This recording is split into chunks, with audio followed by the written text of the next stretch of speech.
Inspection আর কাজ করার মধ্যে কিন্তু একটা ডিফারেন্স আছে। ইন্সপেকশন করলে একরকম আর কাজ করলে আরেক রকম। ইন্সপেকশন যারা করে তারা কাজ রিলেটেড অনেক ইনফরমেশনই জানে না, জানার সুযোগ নাই তাদের, কারণ সেটা জানতে গেলে একদম সাইটে থাইকে কাজ করতে হবে তোকে। এই যে সিম্পল একটা জিনিস ধর, এই চেয়ারের হাইট কতটুকু বানাইতে হবে, তুই যদি এই কাজ না করিস ঘরে বসে কিন্তু এটা ইমাজিন করতে গেলে একটু হলে ভুল হওয়ার চান্সেস থাকে। আমরা জুনিয়র অবস্থায় এগুলো ভুলগুলা করি। সে আমার এই স্ল্যাবের থিকনেস আছে 700, টপ বটমে ক্লিয়ার করার 50, তাইলে এখানে কনসিডারেশন কি করতে হবে? ওই যে রিভারের ডাটা বাদ দিতে হবে।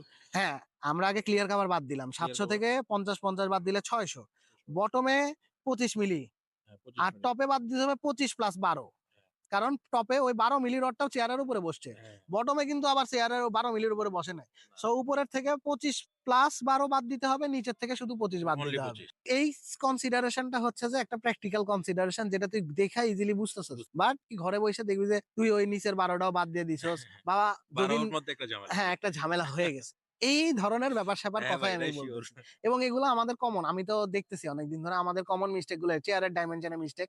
তুই সাইডের এক্সিকিউশন না বুঝে বিবিএস দেখে কানার মতো চেয়ার বাড়ায় দিবি, পরে হিসাব মিস্ত্রি বলবে স্যার হয় নাই, হচ্ছে না, ঢুকতেছে না বা থিকনেস ঠিক নাই।